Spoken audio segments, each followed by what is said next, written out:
Number one is the single most important thing that you can do is to sit down and decide what will give your life the most meaning and the most value. That's number one. What will give your life the most meaning and the most value?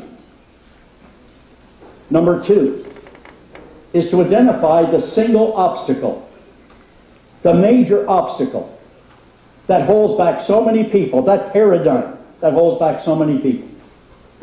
And that major paradigm is fear.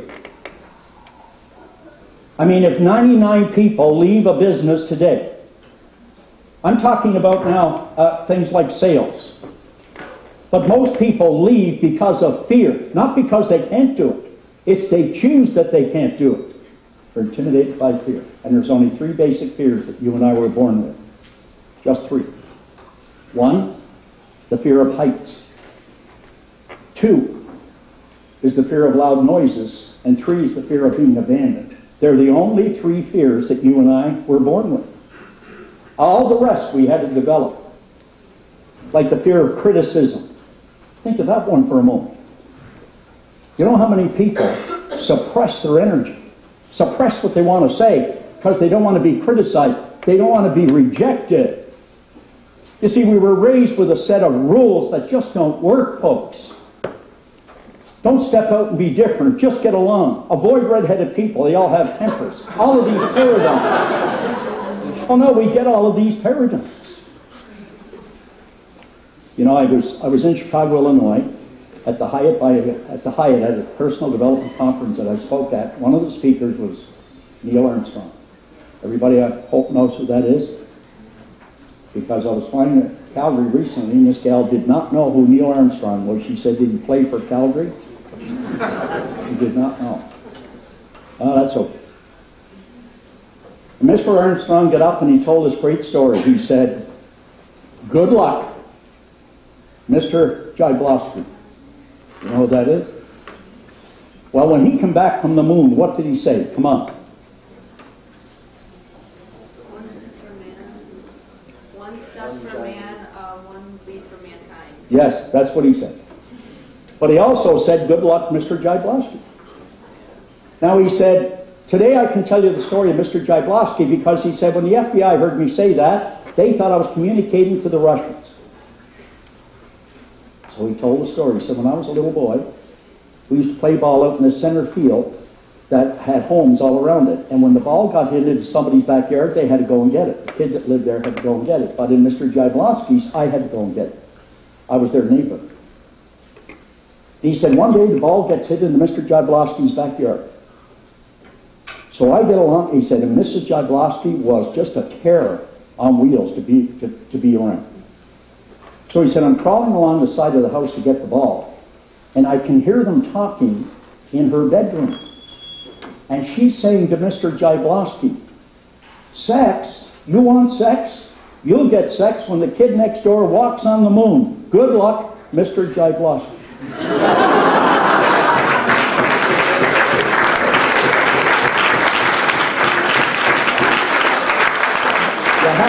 You have to get out of the comfort zone, you see. You got to get out of the comfort zone.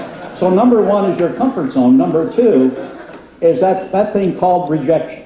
And then number three is relationships. Let's understand something about relationships. Relationships are very powerful. If we would seek first to understand rather than to be always looking to be understood. Seek first to understand. You know, there was a great story told about Solomon one day was out for a walk.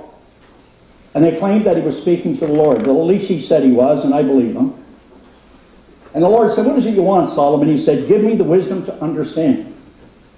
And apparently, God said to him, because you've asked for this, you can have everything. See, whatever business you're in, whether it's in your family, your business, with friends, or with this group, if you will seek first to understand, try to get your own prejudices out of the way. Become objective. Learn to listen. One of the greatest gifts you've been given is the ability to listen. The ability to listen. See, there's a formula I created for leadership and sales. It's called LOVE. Listen, observe, verify, and educate. Listen, observe, verify, and educate. But to deal with frustration, the last one is financial. Now remember what I said earlier. There's wealth and then there's money. Money is the expression of the consciousness you're in with regard to wealth.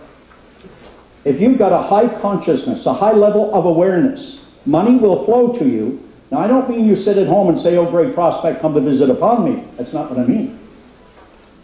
I'm talking about the only thing that can flow to you is based on what's flowing from you.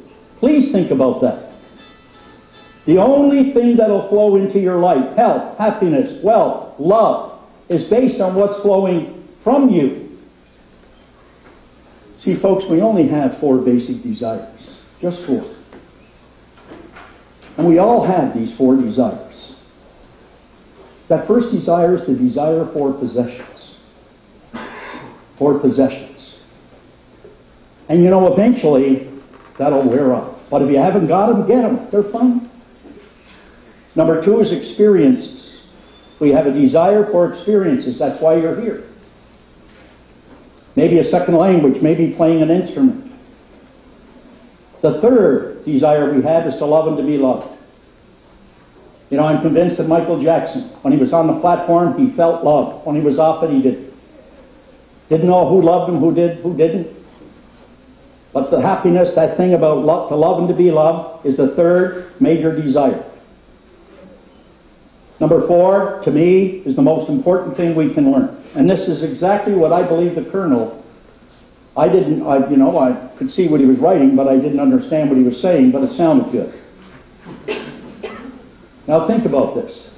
That 4th one is called significance. Significance. Like what you do has to make a contribution. It has to make a significant difference in the lives of people. You see, that divine connection is making that difference. That divine connection, that significant part of our life is making a difference. That's what Martin and Monika do, and I'm sure a lot more in the room. Making a difference. So if you had to sit down and you write down what difference you're making in the lives of people, or in this group, or in the world at large, what is that difference that you're actually making?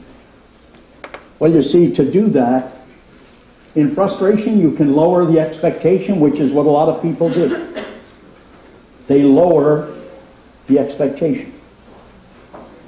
Now, if you can lower the expectation, remember, there's 2 sides to everything. This room can't be a long way up and a short way down. There's a law of opposites, which means there's good and bad in everything. This room can't be 100 feet that way and 80 feet this way. Everything. What's significant about that? Here's what's significant. Doctor said if he ran a 4-minute mile, his heart would come through his chest, but it didn't. Within a year, 12 people did it. What changed? They didn't get faster. The paradigm changed. The paradigm shifted. When the paradigm shifts, everything shifts. The idea changes everything. So on a conscious level, I can figure out why something won't work, or I can figure out why it does work. There's good and bad in everything. You remember when you got married? She was perfect, guys, wasn't she? As years went on, you found the other side. You say, where the hell did that come from? It was always there. You just started looking for it. You know, got to be careful. You get yourself in trouble. It's like I travel a lot, you know, and my wife started a hamster farm. She bought this one hamster, then she bought another hamster. She had 2 hamsters, a male and a female. I said, Maureen, I'm really proud of you starting this on. She said, I enjoy this. Then she got a second male hamster. I said, why the hell did you get 2? She said, 1 travels a lot. You have to be careful with time. So listen. Here's the deal about this thing called the subconscious mind. Now, I don't know where the subconscious mind is. I just know it's here. I do know this about the subconscious mind, is it doesn't know the difference in a big idea or a small one. It doesn't know the difference in $1 million or $1. It doesn't know the difference in good or bad. It just responds to the conscious mind and the ideas that are given to it. But you must understand this. You reach it through emotion. You reach the subconscious mind through emotion. If you get emotionally involved in an idea, You remember when are you married? Yep. You remember when you first met your wife? No. You don't remember? Is she here? Yeah, I do. Is she here? No. Because you'll remember this time. Well, you remember her. Yeah. You couldn't wait to see her again. Isn't that right? You even talk different. Hi there. You know what I mean? You were cool. You know what I'm saying, right? Well, that's love. That's passion. And that kind of passion is what reaches the subconscious mind. Listen, are you in love with the idea of what it is you want to express in your life? Have you fallen in love with an idea? Because that will get you to the subconscious mind. And please keep in mind, there's no limitations on the subconscious mind other than those we impose on it.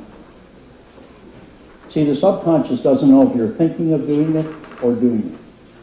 It doesn't know the difference. You can be driving, listening to something, or just thinking and feeling an idea. And if you consistently do that, that idea will become your reality. We're talking here about this. Let me just show you quick.